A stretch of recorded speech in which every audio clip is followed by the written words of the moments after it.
guys, welcome back to Ignite Motorrad, and today we have a bike with us that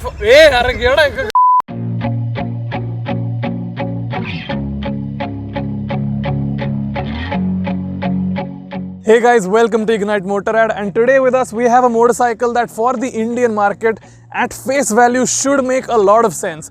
It's Benelli's TRK 251 250cc Adventure Tourer. Now why should this make sense? Well, 250cc is a good engine capacity for the city and the highway, and Adventure Tourers are great for India where we don't have a lot of great roads. But in this review we're going to delve deeper into this bike and answer three questions. First of all, is it a proper ADV? Second, does it have what it takes to take on this highly competitive market that it's entering? And third, is it worth your hard-earned money?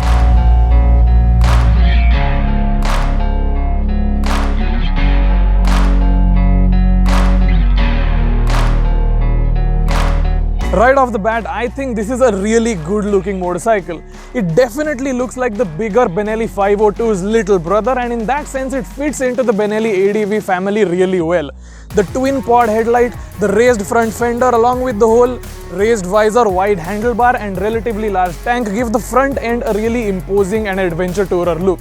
Moving along further in the bike, you can see the split seat, which you can see is generously cushioned. And along the back there are these accessories which I do have to point out are not part of the standard package. These are third-party accessories that the owner has fitted. Of course, I'm talking about the saddle stays and the cushioned grab rail at the back. As a stock motorcycle, the TRK comes with a metal luggage rack which the owner has removed. Overall, it's a really good looking bike, but I won't say it's a particularly large machine. It looks more like naked bikes in the 200 to 250cc segment, and visually it's quite a compact machine. But yeah, it looks good, and even in this grey paint with the red accent, I think it works really well. I've been testing the TRK 251 for around a week, and along that time duration, I've ridden it in a wide variety of scenarios, and I have found out quite a lot of interesting things about the performance and riding experience of this motorcycle. The TRK's power plant is slightly down on power compared to its Austrian rival, the 250 Adventure, and you can feel this lack of power in quite a lot of scenarios. It gets off the line reasonably quickly but takes a bit of a hit in the mid-range and quite a big hit in the top end of the engine spectrum. Also, there's an additional problem with the power delivery, and that's the harshness of the engine unit. At low to medium RPMs it's fine, but when you twist the throttle to ask for more performance from the engine, you get that performance in certain amounts paired up with a sizable serving of body vibrations. At high RPMs, the TRK's foot pegs and even the sides of the tank will transmit vibrations to you. Basically, this is a bike that encourages you not to ride too hard. The engine doesn't much like being pushed to its limits. It would rather stay in a low to moderate RPM band and chug along. Because of the presence of vibrations in the top ends of the engine spectrum, you will find yourself wanting to shift up quite frequently to keep the harshness at bay. Speaking of shifting, it's about time we talk about the gearbox of this motorcycle. It's a bit of an erratic experience here because sometimes it's smooth and effortless, but other times it really shows its clunky side. Missed shifts are something that you might have to get used to, especially at city speeds. On the highway, you'll mostly be alright though. Now, just to be clear, I'm not saying that this is a bad gearbox unit. I just think that there's a lot of untapped potential here that Benelli could have utilized fully to make the overall engine and gearbox combo a lot better than it is executed on this motorcycle. The Metzeler M5 tires are great for road use and inspire quite a lot of confidence in the bends. The tire quality and amount of road grip on offer is definitely up there with the better stock tires offered in this price bracket. Bear in mind that these are 100% road tires with little to no rough road or off-road functionality, and therefore this is a major contributing factor in determining the credibility of the TRK as a proper ADV. So far it's looking more sport tourer than adventure tourer. The brakes lack the immediate responsiveness and bite that I would have liked. Yes, there is dual channel ABS which is great, but the sheer braking force on offer just isn't enough. As individual units, the rear brake provides a comparatively decent amount of bite, but the front one is rather sluggish and slow to respond as well. This braking system will take some getting used to, especially in scenarios like emergency stops and suddenly slowing down.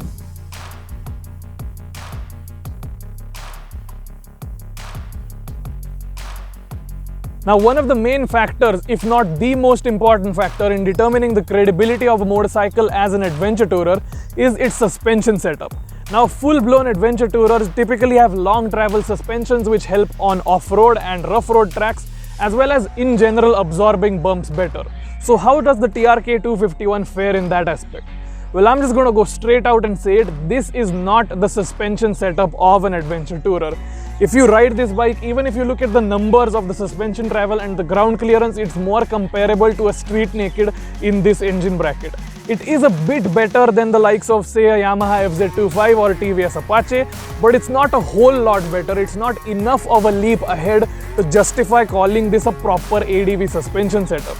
In fact, while riding it, the TRK distinctly feels like a street naked itself, so I would say that it's not right to call it an ADV.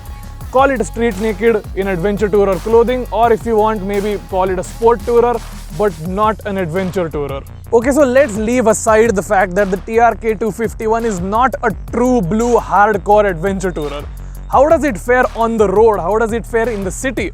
Well, good news is this is where the TRK claws back some credibility, especially in the seating, comfort and ergonomics department. The TRK is one of the most comfortable bikes I've ridden in this price bracket in an incredibly long time. The handlebar is wide and comfortable to hold, the seat is super well padded, wide and spacious, and even the pillion seat has been given due attention and is perfectly usable for moderate to long rides. The foot peg positioning is slightly further ahead than other bikes in this class, which lends the rider an even more relaxed and laid back posture. The switch gear is of decent quality, the controls fall to hand easily, and the LCD readout is clear, crisp and easy to understand. The seat height is also quite low as compared to other tourers in this class, which makes it extremely manageable in the city as well.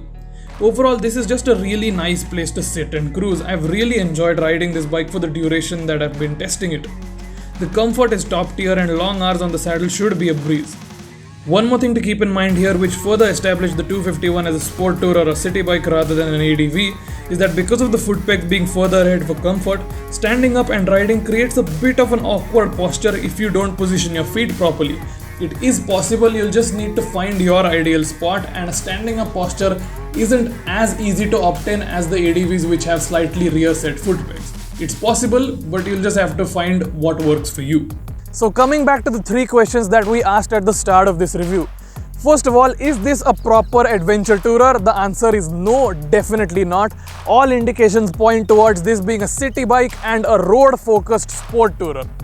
Second question, does it have what it takes to enter this highly competitive space? Well, this is a bit of a tough one because there are a few things to consider here. First of all, the TRK 251 by Benelli is priced higher than the KTM 250 Adventure, which is more powerful than the Benelli and also has more features than the Benelli. In addition to this, the Benelli is also priced higher than the Royal Enfield Himalayan, which is slightly down on power as compared to the Benelli, but the Enfield is a proper adventure tourer which you can actually take off-roading, unlike this motorcycle. So in my opinion, Benelli should have done one of two things for this to be a proper considerable competitor in this space. They should have either made it more powerful, made the engine more smooth and refined the gearbox so that it would be an actual rival for the KTM 250 Adventure and then could maybe justify the premium you have to pay over the KTM, or they should have dropped the price way lower than the Himalayan and the KTM, in which case this would have made a very good value proposition. Third question, is this bike worth your hard-earned money? Well, let's see. If you want a city bike with the aesthetics of a sport tourer, a really comfortable sitting position and really cool ergonomics, and are prepared to sacrifice on the engine department and the gearbox department, maybe, I guess, but even if you do fit into this demographic, I strongly advise that you look at the competition as well from KTM and Royal Enfield before you make a purchase.